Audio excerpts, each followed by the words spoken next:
Imagine a land, ancient and sacred, where three great faiths found their genesis, where every stone whispers tales of prophets and kings. Jerusalem. For centuries, it had been a place of pilgrimage and devotion, a city coveted, revered, and ultimately fought for. But in a volatile 11th century, a spark ignited across a distant continent, a fiery sermon, a divine call to arms that would set in motion a series of conflicts unlike any before. Men would abandon their homes, their families, their very lives, driven by faith, greed, and a complex tapestry of desires. This is the story of a holy war that spanned centuries, reshaping continents, forging empires, and leaving an indelible, often bloody mark on the soul of humanity. This is the story of the Crusades, war for God. Our story begins not in the Holy Land, but in the heart of the Byzantine Empire. By the late 11th century, the Eastern Christian Empire found itself under immense pressure from the Seljuk Turks, a powerful Muslim dynasty that had swept across Anatolia, shattering Byzantine armies and threatening the very gates of Constantinople. Emperor Alexios I Komnenos, desperate, looked west, sending pleas for aid to the distant Pope Urban II. What Alexios sought was military assistance. What he got was something far more profound. In November 1095, at the Council of Clermont in France, Pope Urban II delivered one of the most consequential sermons in history. He painted a vivid, horrifying picture of Christians in the East suffering under Muslim rule, of pilgrims denied access to the Holy Sepulchre in Jerusalem, and of sacred sites desecrated. He declared that God himself willed it, Deus vult, that Christendom should reclaim Jerusalem, offering spiritual absolution for all who took up the cross. The response was electrifying. Across Western Europe, from kings and nobles to peasants and paupers, hundreds of thousands were moved. Their motives were a complex tapestry: genuine religious fervor, a desire for adventure, the promise of land and wealth in the East, an escape from poverty or feudal obligation, or simply the desperate hope of salvation. The call transcended social strata, igniting a fervent, often chaotic, mass movement. What followed was the People's Crusade, a vast, poorly organized mob led by figures like Peter the Hermit. Their journey was marked by starvation, disease, and horrific atrocities, particularly against Jewish communities in Europe, seen as Christ killers. By the time they reached Byzantine lands, they were a shadow of their initial numbers, their zeal unmatched by military discipline. This early, tragic wave foreshadowed the brutal realities that lay ahead. While the People's Crusade met its swift, brutal end, the main force of the First Crusade, comprised of disciplined, battle-hardened knights and their retinues, was slowly assembling, led by powerful feudal lords like Godfrey of Bouillon, Raymond IV of Toulouse, and the cunning Bohemond of Taranto. These were not peasants, but formidable warriors, each with their own armies and ambitions. Their journey was still an epic undertaking, fraught with challenges. Their path cut a swathe of destruction and desperate survival across Anatolia. They endured famine, thirst, and fierce resistance from the Seljuk Turks. The Siege of Nicaea, the first major battle, set the tone for the brutality to come. Then, the arduous, almost year-long siege of Antioch, where disease and starvation nearly annihilated the Crusader army, tested their faith to its breaking point. Just when all seemed lost, a holy lance was supposedly discovered, miraculously reigniting their zeal. By the summer of 1099, a remnant of the original Crusader force, perhaps only 15,000 strong, finally reached their goal, the holy city of Jerusalem. The sight of its ancient walls, shimmering under the harsh sun, brought tears and fervent prayers. But between them and salvation stood formidable defenses and a well-garrisoned Fatimid Egyptian army.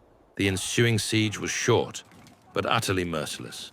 After 5 weeks of desperate assaults, using makeshift siege towers and ladders, the Crusaders breached the walls. What followed was a massacre of horrific proportions. Muslims and Jews alike were slaughtered indiscriminately in the streets, in their homes, and even in the mosques, in what the Crusaders believed was a cleansing of the holy city. Blood ran thick in the streets. It was a victory, but one stained with unspeakable brutality. The Kingdom of Jerusalem, the first Crusader state, was established, born of steel, faith, and a sea of blood. With Jerusalem secured, the Crusaders carved out new kingdoms and principalities in the Levant, collectively known as the Latin East, or Outremer. They built formidable castles like Crac des Chevaliers and Margat, marvels of military architecture, designed to dominate the landscape and defend their hard-won territories. These were bastions of European feudalism in a foreign land, where Latin Christian lords ruled over a diverse population of Muslims, Eastern Christians, and Jews. Life in the Crusader states was a complex tapestry of coexistence and conflict.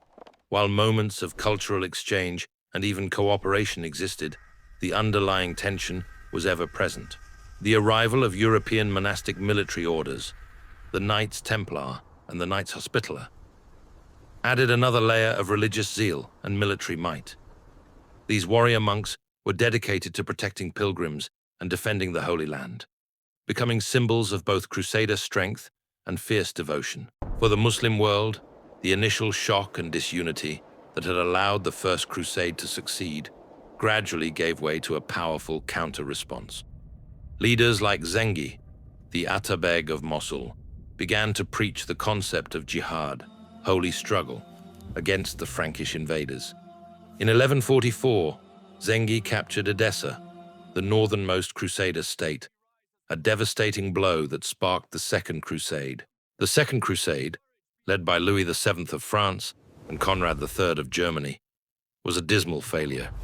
Plagued by poor leadership, internal squabbles, and disastrous military campaigns, particularly the ill-fated siege of Damascus, it achieved virtually nothing and further solidified Muslim unity against the fractured Latin East. The stage was set for the greatest clash of the Crusades.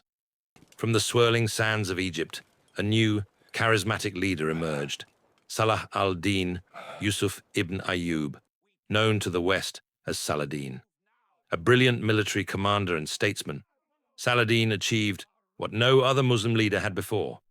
He united the disparate Muslim factions of Egypt, Syria, and Mesopotamia under his banner, creating a formidable force dedicated to the expulsion of the Crusaders. He was a champion of Islam, revered by his followers and respected even by his enemies for his chivalry and military genius. In 1187, Saladin inflicted a crushing defeat on the main Crusader army at the Battle of Hattin. The Christian forces, exhausted and desperate for water, were lured into a devastating trap. The relic of the True Cross was captured, and the bulk of the Crusader nobility was either killed or taken prisoner. It was a catastrophe of unimaginable scale, leaving the Crusader states virtually defenseless. Just months later, Saladin marched on Jerusalem. Unlike the bloodbath of 1099, Saladin, after a brief siege, allowed the city to surrender on terms. Christians were permitted to leave, either by paying a ransom or through the generosity of Saladin himself and his brother. He cleansed the mosques, restored Islamic sites, and largely treated the Christian inhabitants with a mercy rarely seen in medieval warfare. Jerusalem was once again under Muslim rule.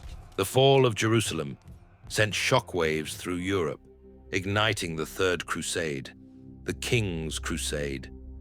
Led by the titans of their age, Richard I of England, the Lionheart, renowned for his unparalleled martial prowess, Philip II of France, and Emperor Frederick Barbarossa of the Holy Roman Empire. This was the most formidable Crusader army ever assembled.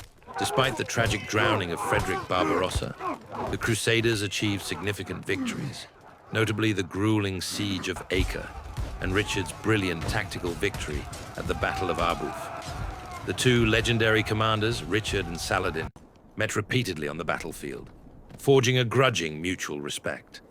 Yet, despite Richard's military genius, Jerusalem remained beyond their grasp. In 1192, a truce was signed, allowing Christian pilgrims access to Jerusalem, but leaving the city under Muslim control. The Third Crusade, while restoring some Crusader territories, failed in its ultimate goal. The later Crusades spiraled into a complex, often cynical series of conflicts that strayed far from the original ideal. The Fourth Crusade, perhaps the most infamous, never even reached the Holy Land. Instead, driven by Venetian ambition and internal Byzantine politics, it sacked the Christian city of Constantinople in 1204, dealing a devastating blow to the very empire that had first called for aid. It was a betrayal of monumental proportions, leaving a permanent rift between East and West. Other crusades, like the Children's Crusade, a tragic, misguided movement of unarmed youths and paupers, ended in disaster, with many dying of starvation or sold into slavery. Crusades were launched against heretics in Europe, against political enemies of the papacy, and even against fellow Christians. The very definition of crusade became muddied, losing its focus on the Holy Land. Slowly, inexorably, the Crusader states dwindled. One by one, their fortresses fell to Mamluk sultans like Baybars and Kalawun. The final curtain fell in 1291 with the bloody Siege of Acre, the last major Crusader stronghold. Thousands were massacred, and the remaining few fled by sea. After 2 centuries, the Latin presence in the Holy Land was extinguished. If this epic journey through history captivated you, please hit that like button. Subscribe to Myth and Battle for more profound explorations. And don't forget to ring the notification bell to join us on our next adventure.